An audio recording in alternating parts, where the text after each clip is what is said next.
This is some family drama that escalated so fast. Compilation. Am I the a-hole for saying I will never host another family event? Let's find out. We had a family get-together for Father's Day. My older brother, Adam, 45 years old, came over also. We all got pizzas. My son, Drew, 14, is autistic and vegetarian. He also had food texture issues, so the only pizza he likes is cheese. Drew was waiting until everyone settled down to get his pizza to avoid him being overwhelmed. Adam, who normally eats Meat Lover's pizza, went second to last and grabbed the last 6 pieces of cheese and licked them in front of my son? Huh?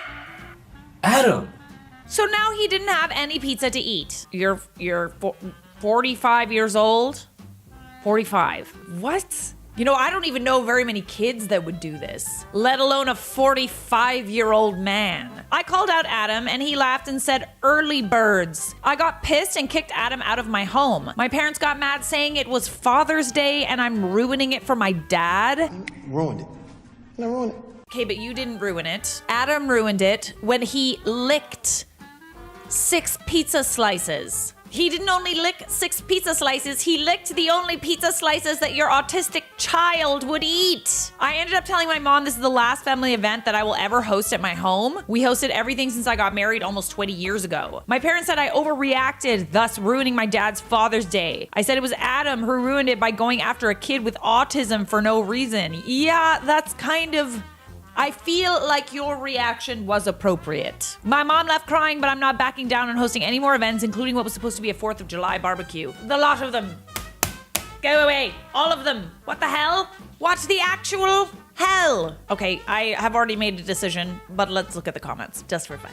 Not the a-hole, but a 45-year-old man licked 6 slices of pizza on purpose so his nephew wouldn't eat? What is wrong with him? The grandparents saw nothing wrong with that and defended their disgusting son. Yikes, something is seriously wrong with these peoples. Celebrate me being a great father while I allow my adult son to torment my autistic grandchild. Father of the year over here. What is the most WTF thing a family member has done? When I was 17, my mother spent a good chunk of money to find a doctor that said I could wait to have heart surgery so she didn't have to pay for it. Cheap?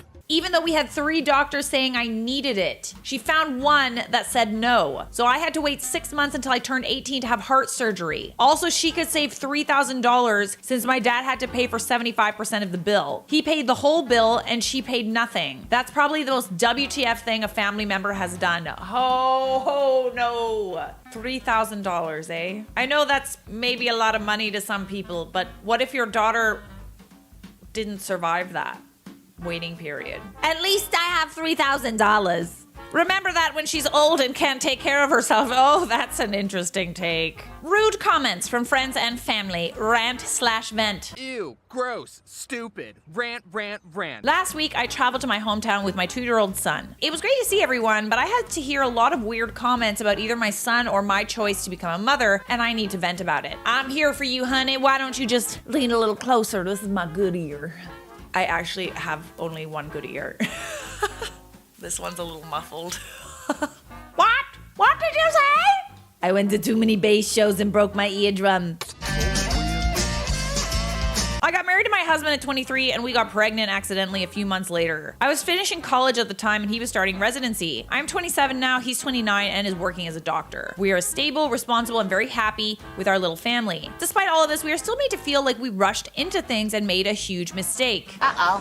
Family members love to have opinions about your life, don't they? If it's not, when are you getting married? It's, when are you having kids? It's, when are you having another kid? Or, in this case, I feel like you did it too soon. I'm the only one of my friends to have a child, and many of my family members are childless, including several aunts, uncles, and cousins. Interesting. Most of my friends have decided not to have children. I completely support anyone who decides to not become a parent, even more so after becoming one myself and realizing how consuming it is. However, I can't deny that it makes me feel lonely and different somehow. I've tried to make mom friends, but I probably don't need to explain how difficult that can be. Anyways, I know I have to handle those feelings, but the comments I've been hearing are starting to make me upset. I'm just going to list them below to try and make this short. At my family reunion, I wasn't able to sit and eat because my toddler collapsed the 10th people were standing under and then proceeded to run into the street laughing, as well as partaking in other shenanigans, as children do. This kid's crazy! My dad gently suggested to my brother that he help me so I could eat, and my brother said loudly, "Why should I? I didn't go and have a kid. I can sit here and relax." Clock that. Keep it away for a rainy day when he asks you a favor, which will happen, because guess what? He's your family. About 40 people heard him and laughed, and I went inside with my son for the rest of the night. At the same reunion the next night, my uncle was watching me interact with my son and said, "Man, I am so glad I never had kids. Man, I am so glad I get to care only about myself." My friend invited a few of us over for dinner and I had to bring my son. He was trying to touch everything in my friend's house, so I basically had to carry him the entire time and keep him away from the giant dog. My friends watched me and then both started an hour-long discussion about how much they don't want children. Totally fine, just not sure why they had to do it in front of me when my son is obviously the one making them not want kids. Oh God, oh, look at that thing. Ugh. I think things change when it's your own children, you know what I'm saying? My husband's best friend and fiance told us that after spending time with us and our son, they decided to wait 10 years to have children. They literally said, because of what you guys did, we got to see how bad it is. Hell no. You know what you should say? You should say, "God, it's a really good thing you don't have kids." Bad parenting. People with toxic families of Reddit. What's a story you thought was funny until you shared it? My lovely grandmother faked a heart attack on my mom's birthday because she was getting all the attention and gifts. Stop. No, she didn't. We all went to the hospital and everything. She continues to say it was real after 7 years, and the doctor told us there was absolutely nothing wrong with her. She did this twice. Shut up! Stop it! That is so messed up! My sister's mother-in-law would pull that all the time. She couldn't stand when anyone got more attention than she did. We mostly ignored her histrionics to the point where when she actually did become ill with cancer, no one believed her. Even her own doctors were skeptical because she was a known hypochondriac and she died 6 months later. I'm afraid you are the sickest man in the United States. Remember that story, the boy who cried wolf? God, imagine being that desperate for attention that you need to like fake a heart attack in order to get people to pay attention to you. Am I the a-hole for expecting my girlfriend to pay for her stay at my family's cabin? Do you pay for your family's cabin? Are you like charging her a fee? Go on. My grandparents own a big old cabin where every generation after them have enjoyed annual family vacations. Due to the cabin's age, there's constant maintenance that needs to be done. Every time we've replaced, fixed, or repaired something, there is another thing that needs fixing. We also started slowly renovating the cabin as the interior has become quite dated. These costs have become too much for my grandparents to handle, especially since their age means they can't do much of the work themselves and they need to hire professionals. This has caused them to implement a fee system. Okay. The rule is as follows. Every person from the age of 20 years old needs to pay an annual fee to be allowed to stay at the cabin. The size of the fee varies as it is calculated according to how many people plan on using the cabin and how big the upkeep costs were the previous year. I've happily paid this fee ever since the rule was implemented, and so have my parents, aunts, uncles, and cousins. That is because you are your grandparents' family. Every summer, my extended family tries to find a weekend during the summer where most of our vacations overlap, so we can all meet at the cabin and catch up. I decide to invite my girlfriend as long as I want to introduce her to this tradition, as she's someone I am imagining spending many future summers at the cabin with. She was ecstatic about the idea of meeting my extended family and going to the cabin, as she's very curious about it after hearing me talk about it a lot. Naturally, I sat her down and told her about the rule and how she needed to pay, as everyone else paid. Pay up. And it was only fair for her to do so as well. No, but she doesn't get to use the cabin without you, so no.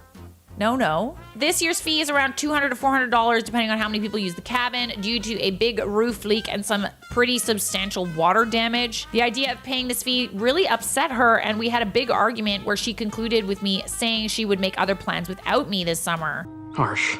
I'd probably do that too. The year's fee is $200 to $400. So you're expecting her to pay how much of that? What is that, like $50 or something? You're really nickel and diming your girlfriend over that? Hell to the no. And it's not like she's getting to pay a fee and then getting to use the cabin herself. She has to be there with you. The rule is very simple and made completely fair on everyone. Yeah, everyone in the family. I don't understand why she thinks she should be exempt from it. My brother told me I should just pay her fee as my extended family really would like to meet her, but I don't think that's fair for me to pay double the fee when she's completely capable of paying it herself. Am I the a-hole? Edit, the cabin is not leaky anymore. All the damages were fixed this spring. Yeah, I was gonna say, she has to go and like pay to stay in a leaky cabin. My uncle handles the finances for this and usually pays for everything before calculating individual costs at the end of the year. I'm gonna go ahead and say you're an a-hole, and not only an a-hole, you're a cheap a-hole. As she is someone I'm imagining spending many future summers at the cabin with. Don't hold your breath. Yeah. You're the a-hole. She's your guest, not your tenant. That's what's up. I mean, I get asking her to bring a bottle of something, food, etc. I would agree with that. I would think that if you are staying for free at someone's place, you know, you offer to make them dinner, you like, you know, buy them a nice bottle of wine, some cocktail stuff, just like a little gift to show your appreciation, but you don't give them a fee. I would be mortified if my boyfriend had this ridiculous request, meeting his family at his request for the first time. Right? After this, I doubt there's gonna be any future. Can you imagine? Spend $400 for the privilege of meeting my family. You're the a-hole. You're not renting the cabin out. You're contributing to your family's accommodations. She, on the other hand, is a guest, not family. This is what I'm saying. And with all of this, may not even be your girlfriend for too long, so it isn't fair to ask her to contribute to something that is your family's gain and not hers. You either had to exclude her out of the payment plan for this year, at least or until you go fiance or wife level. Agreed. If she's your wife, then she's part of the family. So she'll be contributing to her future family accommodations, or pay for her from your own pocket if your family insists on paying her share. Inviting her over and then asking her to pay for something your family will keep in the end is not okay. Yeah, that's so true. All right, we've decided. You're the a-hole. A cheap one, too. My mother-in-law says I shouldn't wear white on my wedding day because I'm not pure. Sorry for the extremely long post. I love the long posts, bestie. More of those. I, 32 female, am planning my wedding to my fiance, 30 male, but his mother has a problem with every choice and decision I've made. For context, I met his parents, his father and stepmother, before I met him. I worked closely with his father, and after a family tragedy, I met my now fiance. One of his younger sisters passed away. That's sad. Sorry to hear. I was already in a relationship when we met, but it wasn't a good one. He never stopped trying, though. Hopefully you waited until you were out of that relationship. After I found out that I was pregnant, my boyfriend at the time decided he was not going to stick around. Fiance's parents took me in and held me through a lot of sadness and grief. In comes my knight in shining tinfoil. His words. He took me to the doctor's appointments, helped me when I had morning sickness, and brought me chocolate and ice cream when I just needed to cry it out. That's when it all started to go downhill. Mother-in-law would make sly and rude comments about my weight. While you were pregnant? Does she know you're eating for two? Rude. And how she wished her son would, quote, find someone who would have waited to make a family with him. For all intents and purposes, my son is his. Fiance is the only dad my son has known. Father-in-law would say things along the lines of, if I wanted my son to date you, I would have introduced you to earlier. I just shrugged it off and just focused on being as healthy as possible for my baby. That's stressful to be around that. As if you don't have it hard enough. I have severe anxiety and depression, so making sure my mental health is stable is what's most important, but not their words. It just kept getting worse. Fiance wasn't able to be there for the birth of my son because he was working outside of the state at the time. He was sad that he wasn't able to be there, but calls me every day to check on us. I had to have an emergency C-section because my son and I both had issues with the anesthesia and our BPs plummeted. I almost passed away and my son wasn't breathing when he arrived into this world. I later found out that mother-in-law and father-in-law never told him I was in labor. Okay. I'm not a fan. And he was still at home when I went to the hospital. He could have been there. Ooh, we got some meddling that honestly, you can't really come back from that. That's kind of messed up. A week later, my son and I were able to go home and recover. Mother-in-law started immediately sending my posts and TikToks about how to get back into shape. Give it a minute. I slapped her. I've always been a bigger girl and struggled with my fertility. I had my son, 3 male, when I was 29. They always told me how important it was for their son to be with someone who cares about their health. Mother-in-law would also talk nonstop about how her and her daughter went right back to their normal size after having kids. white. Lucky. Mother-in-law also liked to point out how skinny her daughter was, even while she was pregnant. I don't like it one bit. I found out I was pregnant with my first daughter a month before my son's first birthday. Fiance and I were ecstatic that our little family was growing, even if it was faster than we'd hoped. All 3 of my children were conceived while on BC. BC is birth control, I'm assuming. After our daughter, 2 female, was born, we talked about possibly getting married. I've never been super girly, but the one thing I always imagined was my wedding. I told him I wouldn't have a problem making it official, I just don't want anything super traditional or uppity. It's a celebration after all. I had lost my stepdad as a teenager, so I wouldn't have had anyone to walk me down the aisle. So our wedding would look a little different, and I didn't want him to propose to me unless my family was there also. Fast forward to my son's 2nd birthday, my son and I were on a scavenger hunt for his birthday present, and it ended in our family standing in a semicircle around my fiance on one knee. It was beautiful. Oh, be still, my heart. He got me a beautiful hexagonal moss agate ring. Hey, is it agate or agate? Agate.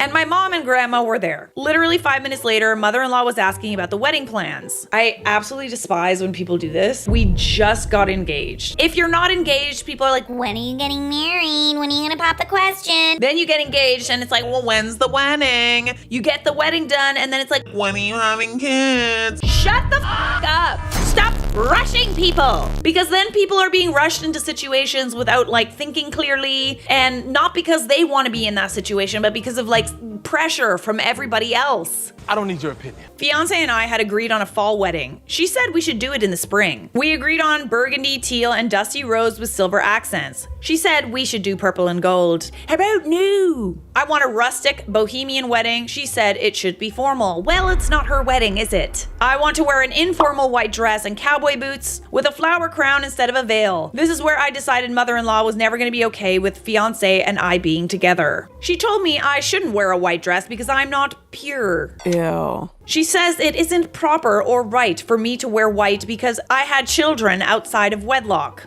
Oh my lord.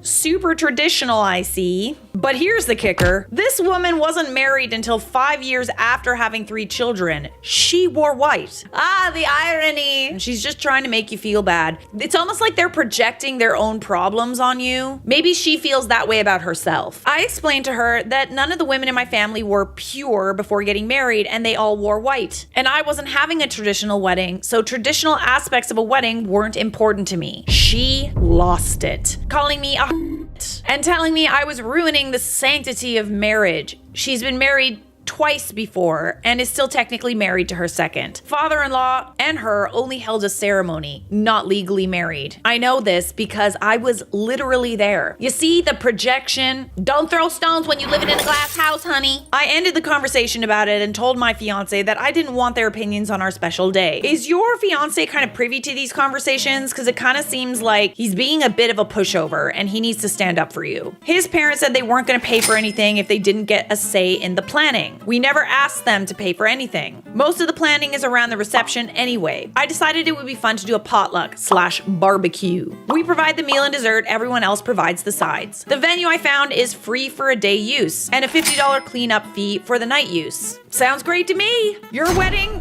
your rules. It is outside with well-kept porta-johns and they will rent tables, chairs, and all the other odds and ends for a $100 charge. Perfect. This is the thing about accepting money from parents. You accept the money from the parents and then they kind of have the right to say whether you should invite certain people, where you should hold it. I feel like it's almost like a way for them to like get their grubby little paws all over the planning. It's cleaner to just do it yourself. But if you're accepting money from your in-laws or your parents, you kind of have to be a little bit like willing to make compromises. Even with 2 small children, we could afford everything we needed. My dress, shoes, and accessories are only $150 combined. I'm hand making all the bouquets. I don't know that word. Boutonneries. Boutonnieries. Boutonneries. Is that how you say it? We shall say it in a French accent. Because it makes sense. And centerpieces out of felt designs I found of lilies and succulents, and old formula cans. The bridesmaids' dresses are about $80 a piece and can be worn a multitude of ways. And the groomsmen's shirts are $30 and are just going to be styled with a nice pair of blue jeans and boots. Wow, that sounds like a really good deal.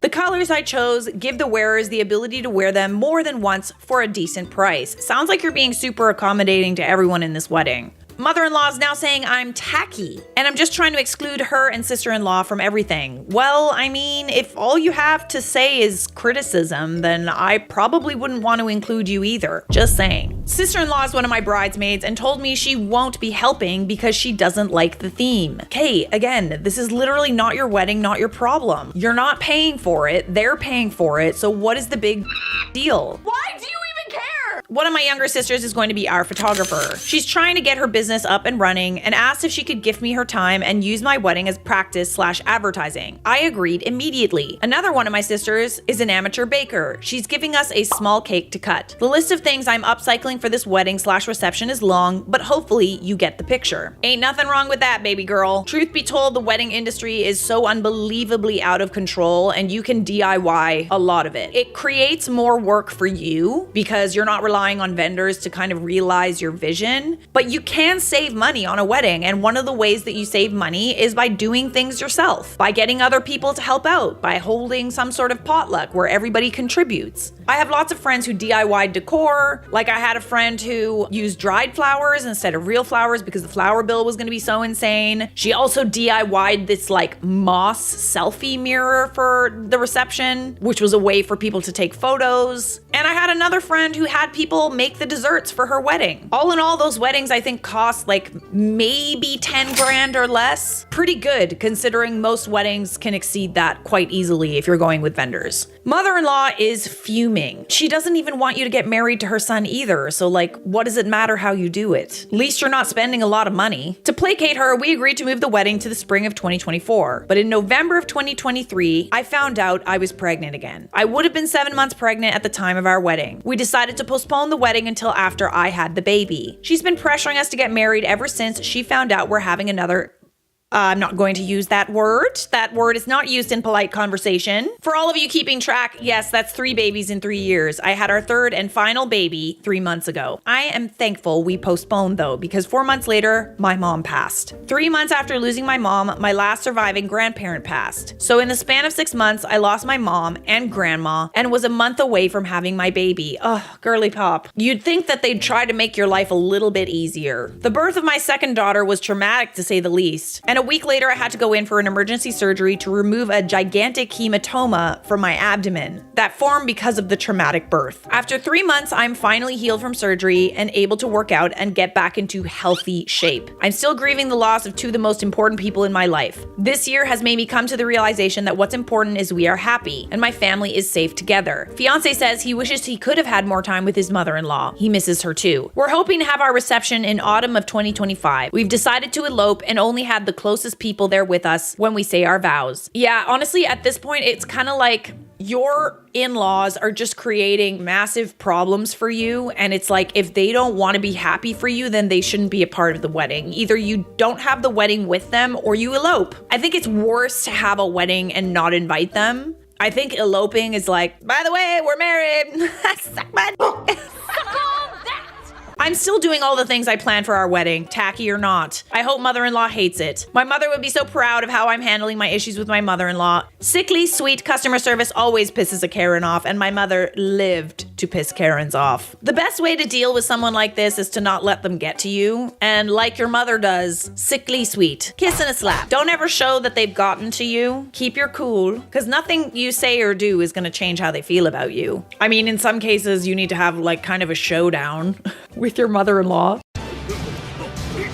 But I love the decision to elope, and I think after watching a ton of these videos, a lot of people have told me that they're just eloping because they don't want to deal with the pressure and the drama and the BS. It is my opinion that you should not bring any problems to the bride and groom that don't need to be brought. It's already a stressful enough process, especially considering you were doing a lot of the stuff yourself. Plenty of other things to think about. You don't need drama and BS put on your plate for no reason. Yeah, I would recommend going low contact with them. I do wish that your fiance would stick up for you a little more. Based on what you've shared, it doesn't really seem like he is as involved, but wait, we have an update. This is more of an edit, but I'm not very tech savvy and I'm brand new to stuff like this. For context, I was diagnosed with PCOS and endometriosis at 16, and I was told it would be virtually impossible to have a viable pregnancy. It wasn't until I was 29 that I had my first viable pregnancy. I have 5 angel babies waiting for me in heaven. Oh my goodness. Sounds like you've had a really, really difficult time. You can't let it get to you though. My mother-in-law is my fiance's stepmom.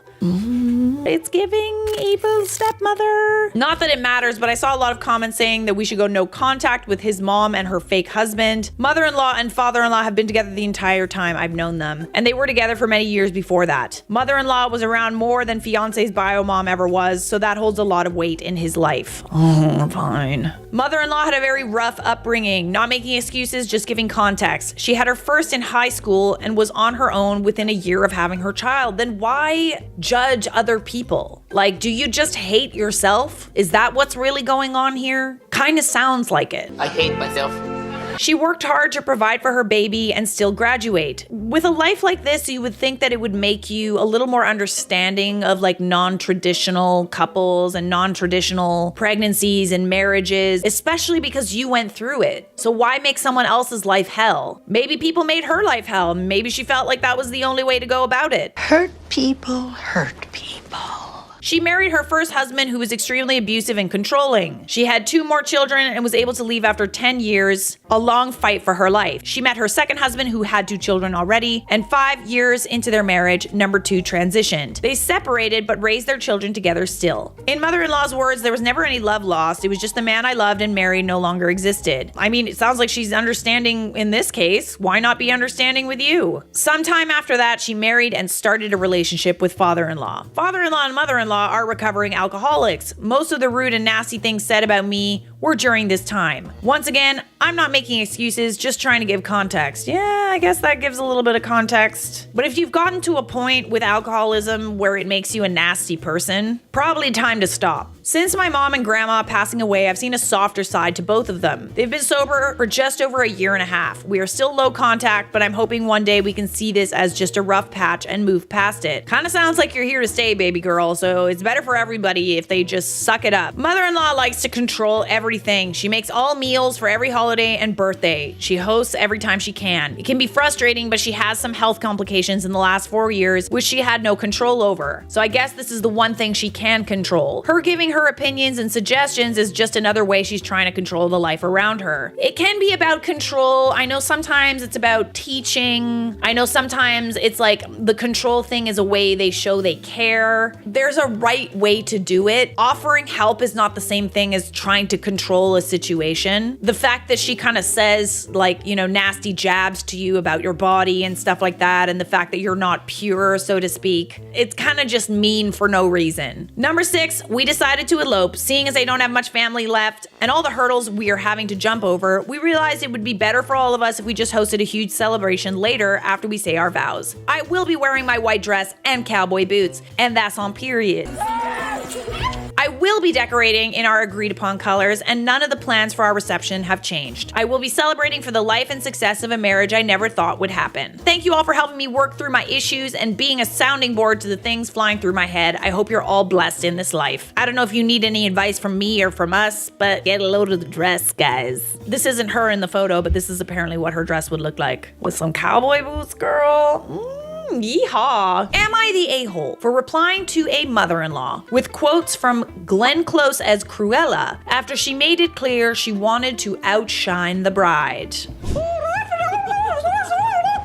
Quiet down there! I said quiet in my court! You babysitting! So it was a slow day at the bridal shop I worked at, and I was doing some work at the computer. Then this woman comes in with her bestie and looks at me and says, "Where can I find a sexy dress for a wedding? I just lost 100 pounds and I want to outshine the bride." I beg your finest pardon? Bold of you to say that. At first, I was going to congratulate her for her weight loss journey until she said that last part. She would then go on to state before I could answer, "I want to wear either white or red to really make a statement." That's what you would call tacky. White, as you know, is a well-known no-no for a wedding, and if you aren't the bride. But red is a tricky one, as it's usually associated in bridal with adultery. And for someone to wear it, not in the bridal party, is usually claiming the groom as theirs. All of the little symbolisms. People have done this on purpose. Exes, people who slept with him, jealous besties who wanted him. The wearing the red is a little bit more unclear. I've seen people wear red to a wedding and it looks really good.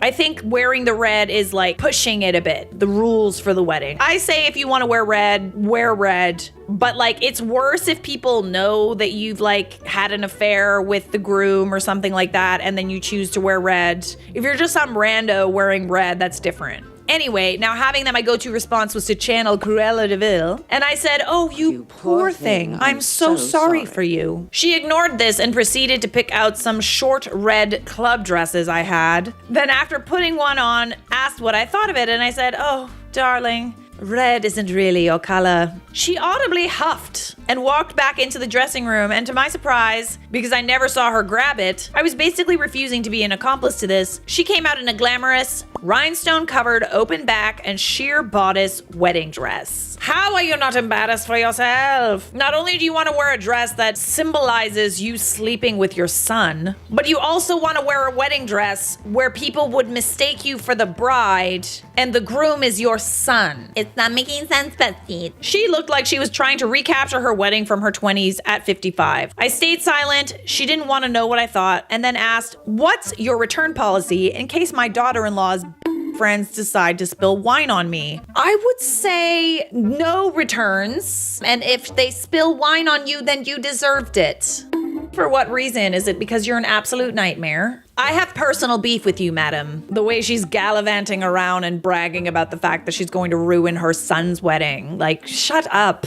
Take several seats. This woman knew exactly what she was doing and the consequences, but we had a no return policy, so I smiled sweetly, and in the most beautifully sassy and petty tone, I said, what can I say? Accidents will happen, and purchases are final. That was nice, satisfying, yet deserved. She then looks at me and finally catches on and asks, do you have a problem with me? I do. I have personal beef with you, in case you're wondering. I've done nothing wrong.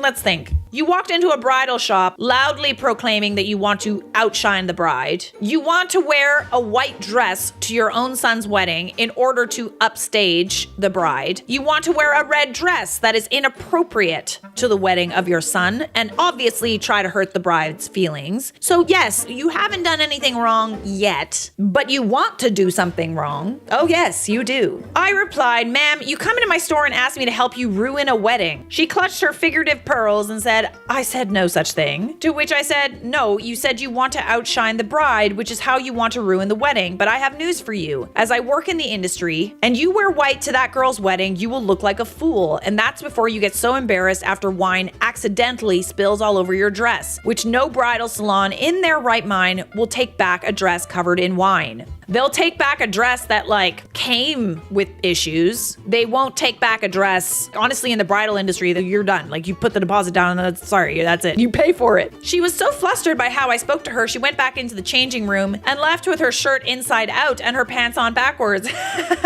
I'd like to think I saved the bride from the shadows. So are you the a-hole? No, my dear, you are the hero. You are my hero. Cause for real, like seriously, what did you expect the women in this store, this bridal store, how did you expect them to react? Oh, goody. Yes, let's ruin a wedding. Absolutely not. Not your audience, my dear.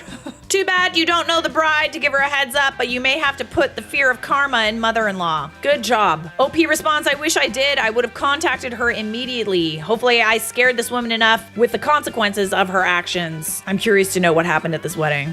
Am I the a-hole for going no contact with my twin brother because he refuses to meet my husband? Allow me. I, 34 female, have a twin brother, 34 male. We'll call him Sam. And I have a husband, 36 male. We'll call John. Okay, so for context, Let's set the scene. Setting the scene. Sam refused to come to my wedding because he said I deserve much better than John. Because at the time, John was a mechanic at a local shop and only made minimum wage.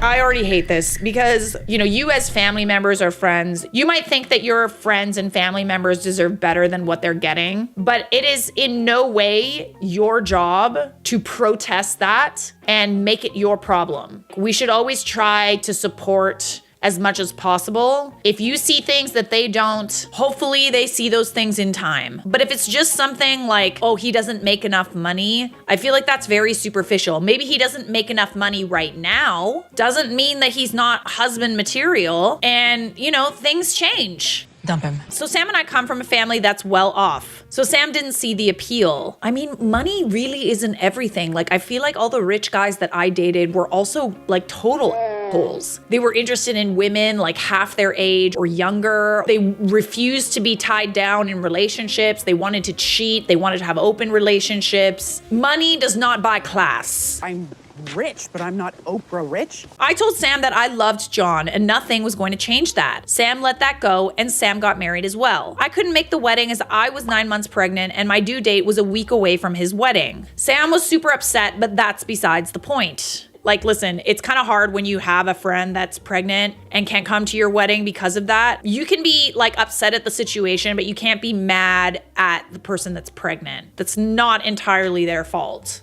Oh, well, not entirely their fault. It's not their fault at all. I misspoke. I'm sorry. I almost feel like he was like being petty by not coming to yours, but okay. I was supporting my husband while I was pregnant because he was going to school. And I wanted to support John and help him as much as I could. No, I did not pay for his schooling. Okay, good to know. At this point, it's been 6 years that I had been with John, but Sam still refused to meet him. What is he, an aristocrat?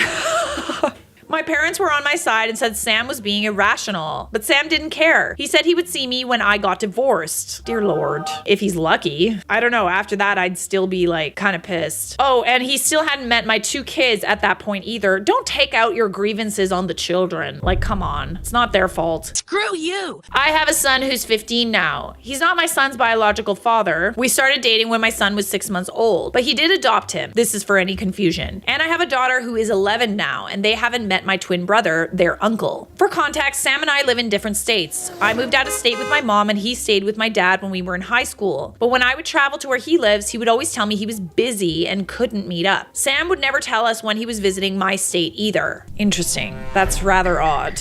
Like, he can think that you deserve better, but the result of that is he never wants to talk to you again or see you again. Like, I think that's so silly. Back to the story, my husband finished his schooling and started making a lot more money. Period, queen. Yes, how the tables turn. I was able to quit my job and become a stay-at-home mom. That was my dream. Yes, honey. Now my husband helps run a telecommunications company and he makes great money. You saw his potential and it worked out.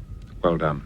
Now, this is where we get to the point of the story. Sam found out about John's new career because my dad told him about it. Sam was skeptical, but he just brushed it off. When my son was turning 10, that's when Sam and his wife got divorced. It was a nasty divorce, and she got full custody of their kids, and Sam's life took a hurdle for the worst. He was in and out of jail. Oh. He stopped seeing his own kids and pretty much became the epitome of what he thought John was. Interesting. People that are intolerant like this, like of anything, you really have to wonder why they project that onto other people. You know, Sam would start to call and ask me for money. Oh, no, he did not. Oh my goodness, this is funny. You're funny. I would always decline, but it kept happening. I told him to contact our parents if he needed money that bad, but he said they cut him off. Oh, it's interesting that he, like, you know. Oh, I'm from this affluent family, and we are better than other people. But then the affluent family cut him off, and now he doesn't have any money or probably skills. Let's just get this straight here. If you come from money, that money is not yours. It's not your money. Stop acting like it is, and stop acting like you're better than other people because your parents are rich. In your face! So now John and I were his only hope. I told Sam he needed to get a job and see his kids before he worries about getting money out of me. Well, he finally got really mad at me and told me John made more than enough money for us to send him money once a month. Wow. After all, I am his twin. Interesting how he plays the twin card when he refused to meet your husband or go to your wedding. You know, he's only your twin when he needs money. I told him no, that maybe if he would have met my husband 15 years ago, then maybe I would consider giving him money. Stand on business, bestie. I told Sam that all he's done is talk bad about John, never giving him a chance. Sam got upset and hung up on me. Oh, if it's not the consequences of your actions. I've blocked him on everything so he can't contact me anymore. So am I the a-hole for going no contact with my twin brother? No, he's just an entitled brat, okay? He felt entitled to your parents' money, entitled to tell you what to do with your life, and now he feels entitled to your money despite never being supportive of your marriage. It's not just your money, it's your husband's money. He hated. I'm sorry if this sounds incredibly rude, but I feel like you need to hear it. Your brother sounds like a huge snob. He thought he was better than the minimum wage blue-collar worker, and he was discriminating against him because of it. As a retail cashier, I see this type a lot. I'm usually on the receiving end. Ugh. The only reason he called you is for money. He doesn't give a shit about you or your family, so he honestly doesn't deserve anything from you, period. Like you said, he needs to come down off his high horse and get a job. So this is the thing. As someone who was brushed aside most of my life, not only in the career aspect, but also in the relationship aspect, people really just didn't see my potential. They judged me for it and, didn't give me opportunities because of it, or weren't interested in me because they maybe thought I was a big dreamer and I wasn't actually that good at what I do. I would never make anything of myself. What? Now it's interesting when the people that would never bother to talk to me at work, never bother to have a relationship with me because they didn't see any advantage to them. Now those people are suddenly coming out of the woodwork and wanting to go for coffee and wanting opportunities and wanting this and wanting that. And it's like, I have gotten to a point where I've stopped responding. I don't respond anymore because it's like, where were you when I was struggling and, would have appreciated a friend or someone to care about her? I'm petty. I would have done the same thing. Okay. Maybe there's other people who are like, oh, family's family, whatever. And I would be a good person in this. A good person. I would have done the same thing because that. Not only has he not apologized for how he treated John, but now he feels entitled to John's money. He's a spoiled, entitled brat and he needs to learn the value of a dollar. John may have made minimum wage, but he didn't use that as an excuse to go and ask people for money. He went to school, he got a better job, and now he's doing great in life. So we do have an update.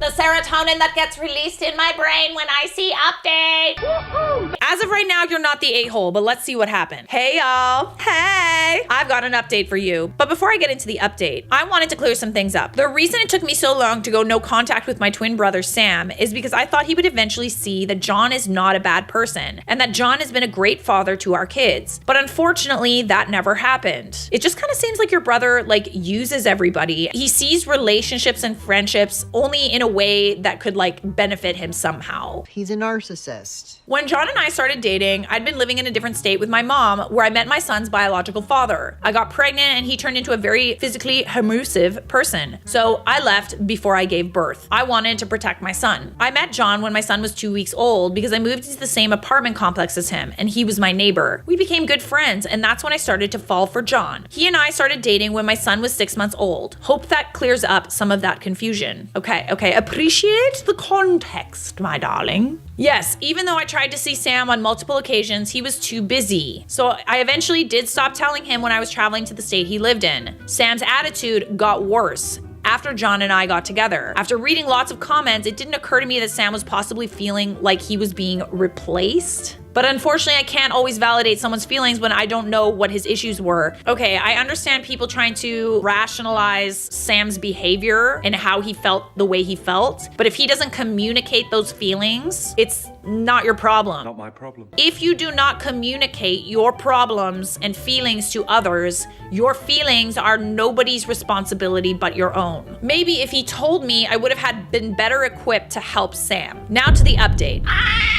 I did a family call with my parents, Sam and John. My parents told Sam they were very disappointed in how he was treating everyone around him. Sam tried saying we were all going against him, but that's not what's happening. I had found out before we did the call with Sam that the reason my parents cut him off was because he would call and ask for money on a weekly basis, saying the kids needed it. Then my parents found out that he hasn't seen his kids. So yes, they cut him off. They felt used. Anyways, we told Sam that we'll be going no contact with him, that he needs to get a job, see his kids, and get his life on track. John has told Sam that he doesn't want to hear that he's asking for money anymore. And that's when Sam told all of us, it's not fair that John, my parents, and I have all this money that we can't share with him. Oh my God.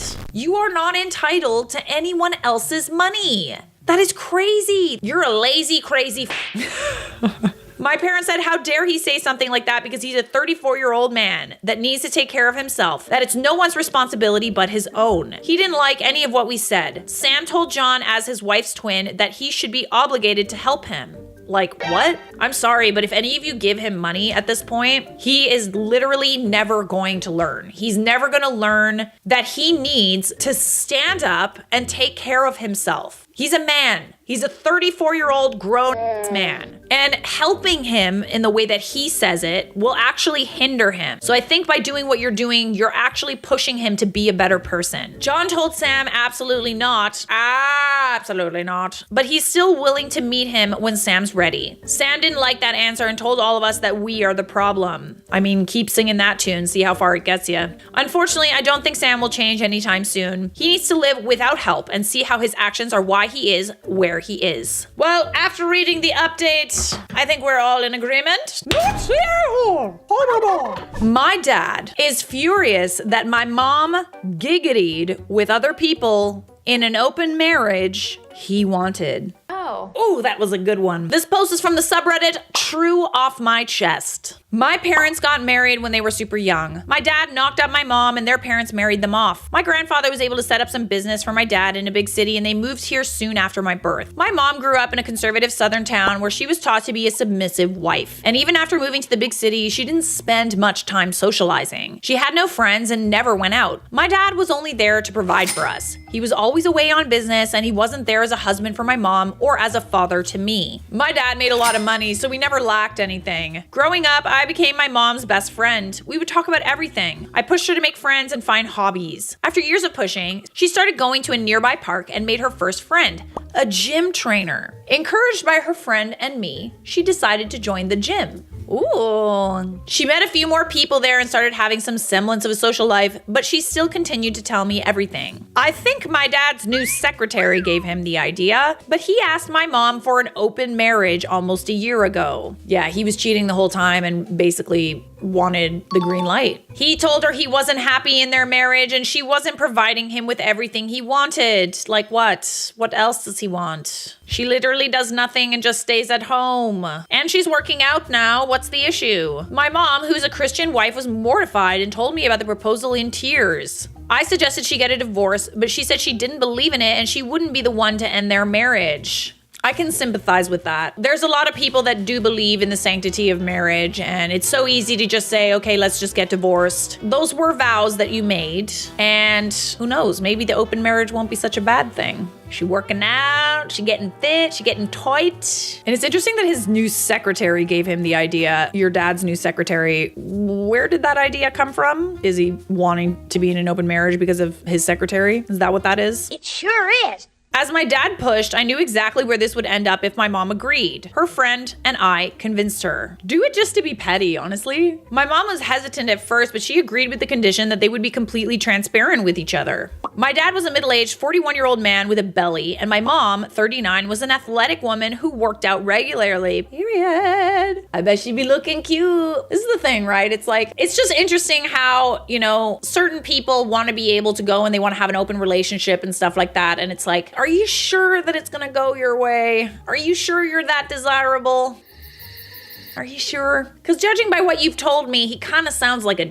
I'm a 22-year-old woman, by the way. I don't know how my dad was so blind or what he thought would happen. I helped create online dating profiles for my mom almost 6 months ago. After getting an insane number of matches, period, choosing from them and chatting with them for months, my mom started hooking up with a few people. Ooh, get it, girly, yes. Getting all this attention has provided a massive boost to her confidence and she seems better. Ooh, I love this for you and for her. My dad hooked up with his secretary almost immediately. I knew it. What a cliche. He's had very little luck with other ladies. How are you not embarrassed? With their transparency thing, my mom tells him about all her hookups. Oh, I bet he loves that. It's turning into a little competition. A few weeks ago, my dad screamed at my mom for some minor thing. Usually my mom would have apologized, but with her new confidence, she didn't back down. It's been constant fights the last few weeks. My dad keeps starting fights by making snide remarks about my mom's clothing or appearance. He almost even called my mom a but stopped himself. I think the open marriage finally sunk in. My mom told me he tried to have a conversation about stopping their open marriage, but she immediately shot it down. I think they'll split up. My dad was never there for either of us, but the thought of my parents splitting up still feels weird. I don't feel bad for my dad, but I wish he put effort into his family. I'm happy for my mom though. Well, if it isn't the consequences of your actions. How does it feel? Why does this happen like quite often? Like I feel like this is not the first time I've read a story like this. Oh, I'm so petty. This is hilarious. We do have an update. I know. A few days after my previous post, my dad left our home and had a divorce served to mom in a week. It doesn't seem like your mom will have too hard of a time finding a new husband. I'll just say that.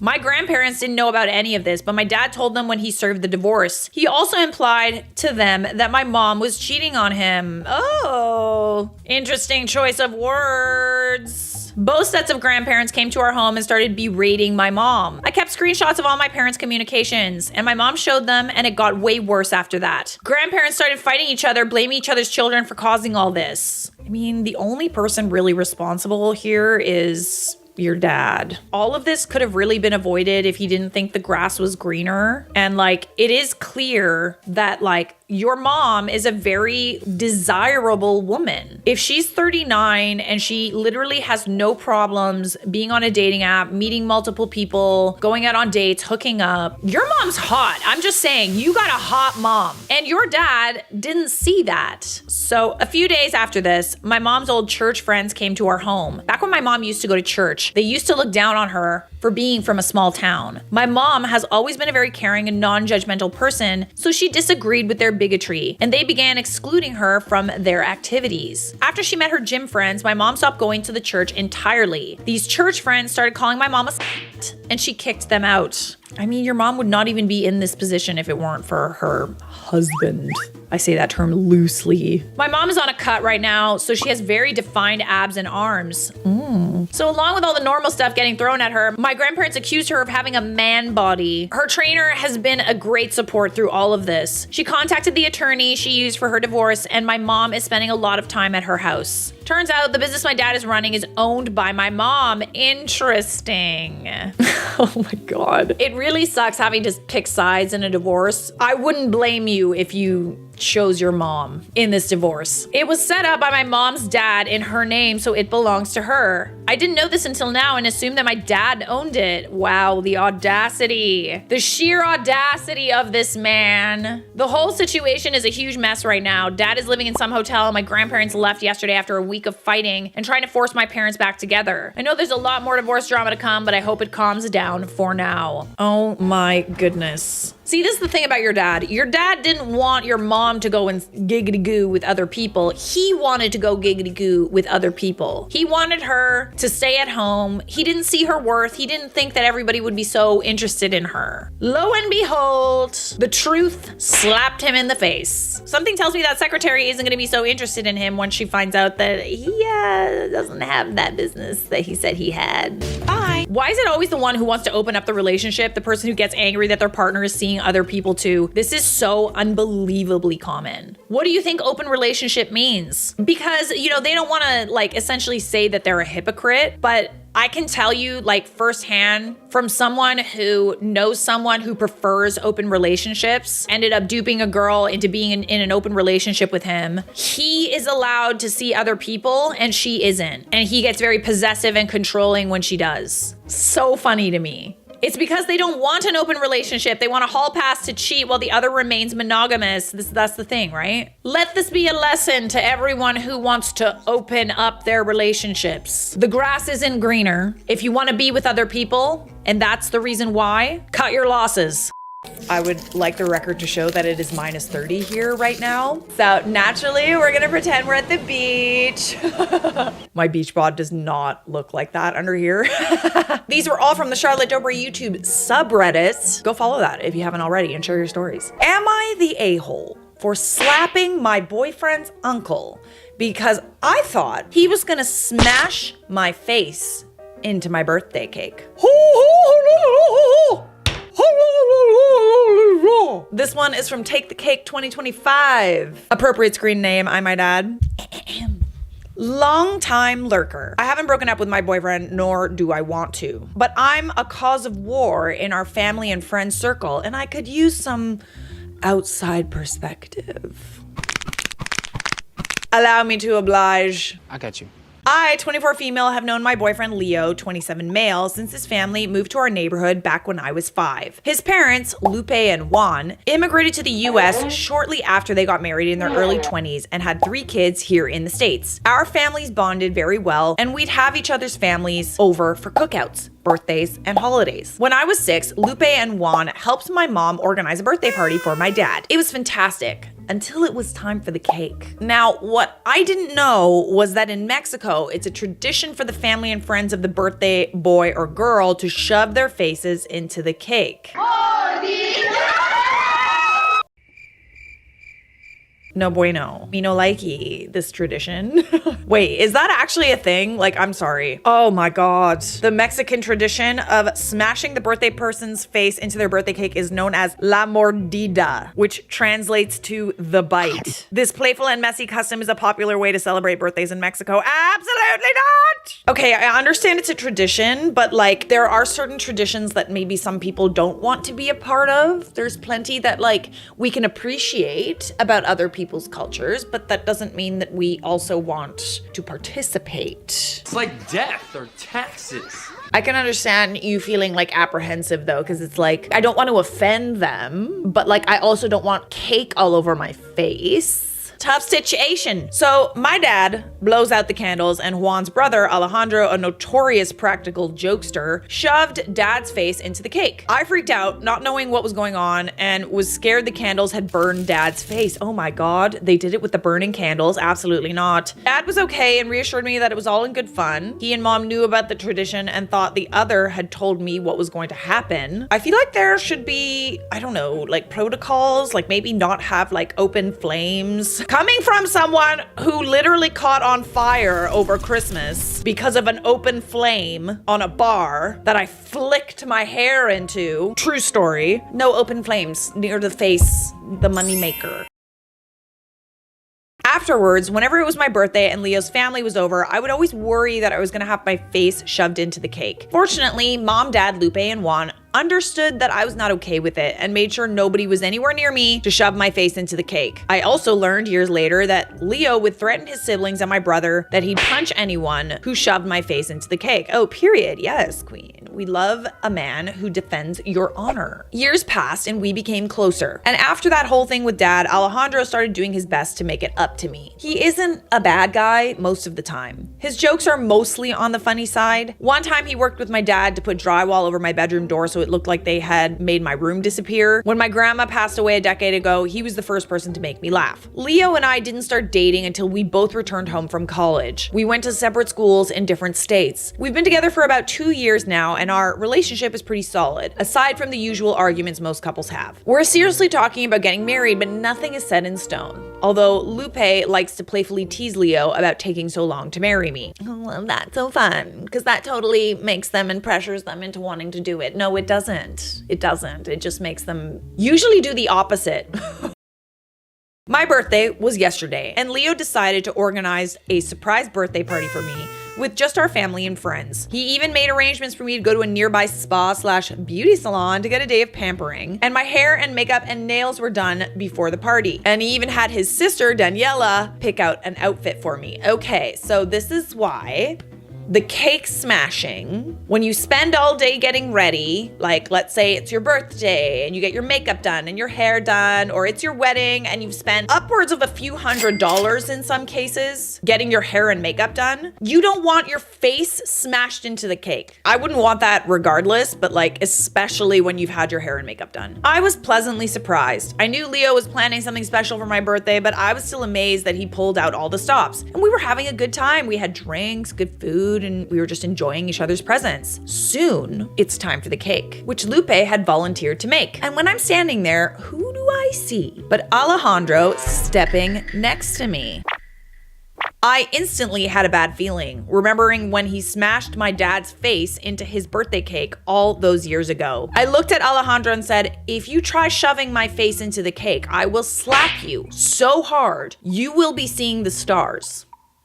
I mean, that sounds like you're serious. He winked at me and told me that he wouldn't dream of such a thing. Stepping to the side, making sure that he had enough space between us. The candles are lit and everyone is singing happy birthday. I'm smiling because people are recording and I'm just about to blow out the candles when I feel a hand on the middle of my back. I turn and there is Alejandro with a smile on his face that he usually gives right before he pulls a prank. I kept my word and I slapped him so hard. My hand hurt. What followed next can be described as chaos. Leo immediately starts yelling at Alejandro and has to be pulled away by Juan before he could deck Alejandro. Lupe and Mom are immediately checking on me to make sure I'm okay. Alejandro is proclaiming his innocence. He fully meant to shove your face into that birthday cake, like 100%. Or maybe he had something else in mind, but whatever he was up to, it wasn't good. As Juan and Dad are telling him to leave, and everyone who isn't involved are all demanding to know what's going on and why I slapped Alejandro. Fallout has been crazy. Leo, his parents, and my parents are all on my side, knowing Alejandro's love of practical jokes and of my fear of getting my face shoved into a cake. But there's a few other party attendants who think I overreacted, that I had no proof he was gonna smash my face into the cake. You got evidence, a witness? I think you acted quite well under the circumstances, and you did warn him, okay? Even if he wasn't gonna shove your face into the cake, he made you think that he was. I don't think I'm in the wrong for defending myself, but I'm wondering if I should have told Alejandro to move instead of telling him I would slap him. I mean, I guess. Well, where's the fun in that? Am I the a-hole for slapping Alejandro because I thought he was gonna smash my head into the birthday cake? I mean, no, you had reasonable cause to believe that he was going to smash your face into the birthday cake. And he also knew that he had to back away in order to make you feel safe. And then he came back. I don't know, man. I don't like it. I'm gonna go with no for now. It's not an absolutely not for me. It's like, you did smack him. Were there other ways to go about it? Like maybe we also could have pretended to smack him, but then he also could have still done it. We do have an update on this, by the way, but let's see what everyone else had to say. Not the a-hole. He was taunting you and wanted a reaction of you getting hysterical or crying. What he got was justified. Please don't invite him if you get married. Imagine what he can do with a wedding cake or a wedding dress and red wine. Do not apologize. The one who should apologize is him. Fair enough, dude. The joke was either teasing you about smashing your face into the cake or actually doing it. Both warrants a slap in my opinion. Yeah, like, I mean, you clearly expressed a boundary that you really don't like it. Sometimes when people like taunt you, kind of like push your buttons because they know that you're triggered about something, you really don't like it, you've expressed to them you don't like something that they do. The taunting is almost like just as triggering, you know? Not the a-hole. He touched you without your consent, played on your anxieties, and ruined a special moment your boyfriend worked so hard to provide. He knew what he was doing. Yeah, this, even if he really, honestly, sincerely wasn't gonna go through with it, he did it to get a reaction out of OP. She warned him, he went through with it anyway, and lo and behold, she did exactly as she said she would. Action, reaction. How is he so surprised? Also, OP, your man is absolutely golden for standing up for you. As are both your families. If anyone gives you grief about what happened, tell them you don't know the full story. If both my and my fiance's family have my back, it should indicate that I was justified. That's all I have to say about this. I'm also sort of curious if Alejandro has apologized already. That's a good question. Not the a-hole. The best predictor of future behavior is past behavior. Right. Agreed. All we have to really go off of is like how you choose to behave in certain situations, okay? If you become someone who starts drama or is a quote unquote practical jokester, then people will come to expect that behavior from you. And listen, that's not their fault. You've given them ammo to believe that way. Act like an a-hole and people are gonna treat you like an a-hole. Bet he won't try that again? Oh, absolutely not. That is for certain. You wanna see me do it again? But we do have an update. I just wanna thank you all for your responses, both good and bad. I had a feeling that I was not the a-hole, but arguments were getting pretty bad. Although fortunately they have died down in the week or so since I made my initial post. I've got the tea and it's a surprise brew. Well, pour me a cup, bestie. I really should have a teacup prop somewhere around here, but I don't. I've got the hands, I've got the mallet, I've got the Oscar. Really? Thank you. Thank you so much. Sadly, no teacup. My disappointment is immeasurable, and my day is ruined. Charlotte's also around here somewhere, but she gets a little feisty, so I keep her in the drawer. Leo and I are still together. Good. I like Leo. I like him a lot. He started calling me Reina. Ooh, what does that mean? My queen? Ooh, I like that. Cute. Ooh, I love that for you. He started calling me my Reina after reading the comments of how I'm a queen. He especially loved the one comment about how I was a lioness. Ooh, you are rather feisty. Like, I really like it. I like it. I've fallen more and more in love with him since he stood up for me. See, guys, this is how to get your girlfriend or fiance or wife to just defend your woman and defend your man, okay? It's hot. I know sometimes it's like, let's just play both sides. No, bestie. Do you want to get laid tonight? That's what I thought. Okay, where are we? I've been dropping hints about what I'd like in a proposal. Just make sure Senor Alejandro is nowhere near that. Alejandro asked to meet me in a neutral location a few days ago and to bring Leo with me if I wanted. Okay, so is this the apology, I hope? Or the attempt? I agreed because I wanted answers about what he was planning to do, and the three of us met up at a local Starbucks. It turned out that he didn't plan to shove my face into the cake. Okay, so what was he doing then? Suspicious. For context, the majority of the party was in the living room, which has a staircase leading up to the second floor. The staircase was open so you could see into the second floor. Alejandro had arranged with some relatives of his and Leo's who were standing on the second floor to drop balloons. Not water balloons or anything like that, but regular balloons over the railing as soon as I blew out the candles. Okay, so why are we putting hands on people's backs and like taunting them then? See, I had a feeling that maybe he wasn't going to like overtly smash your face into the cake and do something else. But like, I don't think that he should have been the one to like orchestrate the entire thing and be next to you. It's kind of hard. This is a tough situation. The signal to the relatives above to pick up the boxes was his holding up his hand so it looked like he was touching my back as the staircase was right behind me. However, he stumbled and put his hand on my back. Okay, this is definitely a major miscommunication. He also didn't tell Leo of his plan. Okay, also major mistake. Yeah. He admitted this was a dumb mistake. And when the relatives who thought Leo and I were in on it saw me slapping Alejandro, they got angry and upset and insisted that I was in the wrong.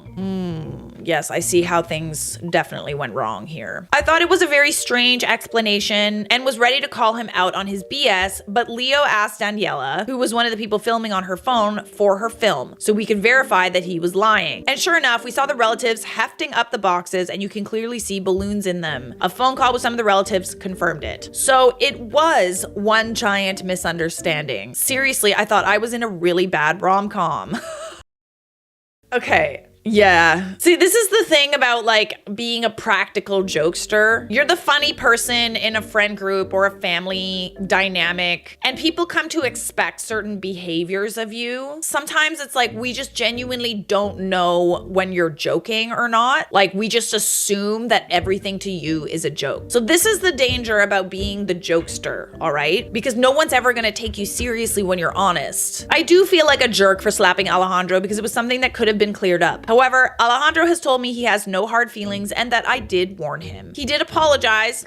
Good. For not honoring the boundary and making me feel like he was gonna smack my face into the cake. I feel like you could also just be like, yeah, I'm sorry too. Like, I know that it's like, you know, you did what you had to do under the circumstances and you warned him and stuff, but like, considering it was a misunderstanding, I feel like a little, well, I'm sorry too, is warranted in this scenario. Although he did look at Leo with a sheepish grin and told him, don't make her mad because when she says she'll slap you hard enough to see the stars, she's not kidding. Oh, I don't foresee Leo making you mad anytime soon. Not that I'm into that stuff. All is well, and Alejandro has promised to tell the organizer of the party next time so we can clear things up. Thank you all for reading my story. Sorry the tea wasn't scandalous, but all's well that ends well. Oh, I love a happy ending. There you are, my dear. You are not the a-hole.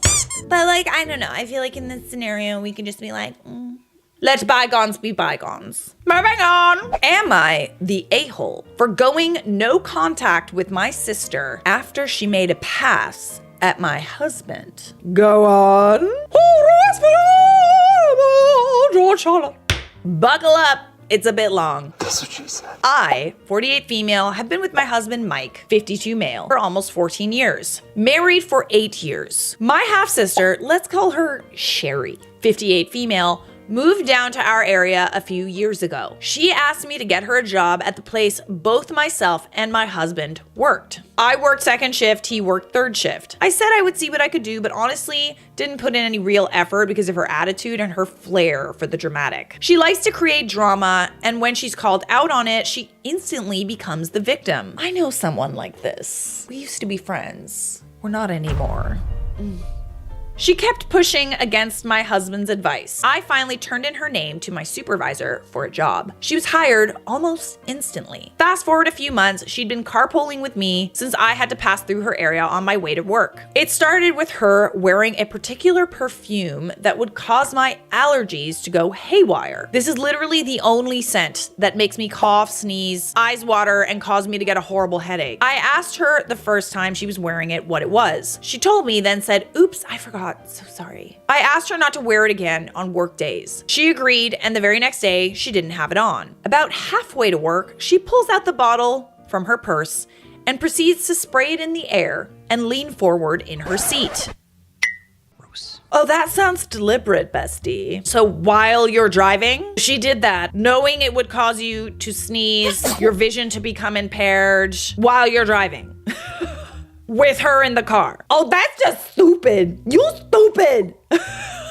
Of course, the vents cause it to circulate throughout my car. I instantly get a pounding headache and my eyes start watering, etc. I roll down all the windows and pull over. She started saying, "We'll be late for work," to which I reply, "I won't," and proceeded to order her out of my car. Ooh, bestie. She apologizes profusely and tells me it won't happen again and that she wasn't even thinking about it. This is important to the story. About 2 weeks later, she came close to where I was working and shouted my name, then abruptly turned and started twerking. Yes, you read that white. Yes, you read that right. My 58-year-old half-sister was twerking in front of all my coworkers. I wanted to crawl under my workstation and unalive very slowly from embarrassment. Some things just can't be unseen. I was mortified. Later that night, we were working late, and as I went on break, my husband was just coming in, about to clock in. I kissed his cheek, as I don't do PDA at work, and took a quick break. As I was coming back in, I noticed Sherry sitting in the break room that usually only third shift used. Mike was standing around with his coworkers waiting to clock in. I stopped and spoke to him for just a moment, then headed back to work. Next day, I pick up Sherry for work. She's unusually quiet. As soon as I park, she opens the door and steps out. Then she starts spraying all that damned perfume on again, with my car door open, meaning the smell is overtaking the interior of my vehicle. I'm livid. I tell her to shut the f***ing door. You think that if you were wearing a perfume that literally gave people a visceral reaction, you would stop wearing that and get a new one? Not just to protect other people, but also because you f***ing stank. You stanky. You so stanky people's eyes be watering, bestie. And then I get out and ask her why she would do that knowing I can't handle the smell. She states she knows I bought the cologne in the same scent for my husband and how she remembers me telling her it was his favorite. I explained that yes, I had purchased it for him, but found out after the fact that I was allergic, so he never wears it. She again states that it's still his favorite. I missed the part where that's my problem. Okay, I was a little dense at the time as I told her it didn't make any sense as to why she would wear it. Or does it? We parted ways and she went to her work area, as did I. When lunch break rolled around, I went outside to call Mike as usual to make sure he was awake. He asked me if I had spoken to Sherry, and I said, not really. Oh. He then explained to me the night before when I went back in for my last break that she made him feel uncomfortable. I asked him how. He said, well, you know how I look at steak on the grill when it's almost done? I said yes. He then said, like that. Oh, like you were a nice little snacky poo that she could just... She was looking at me like I was steak and kept licking her lips. Then she stuck her chest out and lowered her voice and said, hey, brother-in-law. He then finished by saying, if you would prefer, please tell her that it creeped me out, and I don't think it's appropriate to wait until my wife leaves to speak to me. Wow. I would say no contact is definitely justified in this scenario. I was kind of stunned, but I told him I would take care of it. Just for reference, my husband is very masculine. He speaks his mind freely and without a filter. I've never known him to even stretch the truth, much less lie. I hung up the phone after telling him I love him, and I sat there trying to calm my temper before doing anything rash. A friend of mine sat beside me. Let's call her Monica. Monica asked me if I can talk for a second. I said sure, and she begins to tell me how Sherry was acting the night before, and how she was poking her chest out while trying to sound smexy, saying, hey, brother-in-law. Wait, she was doing this in front of other people? Ew, you have like witnesses.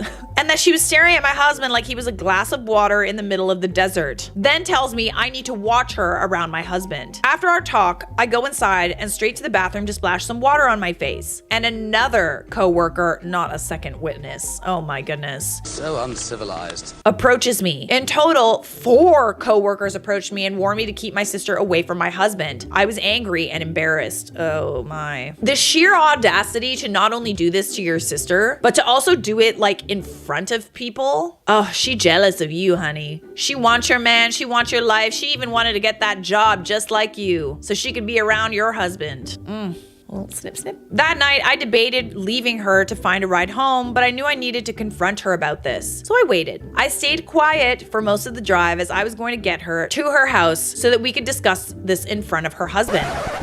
You didn't say she was married. This changes everything. Yes, sorry, I forgot to mention she's married to her husband Tommy for almost 20 years.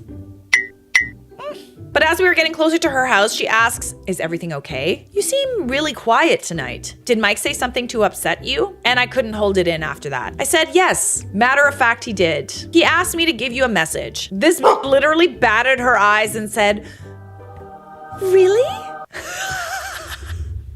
What did he say?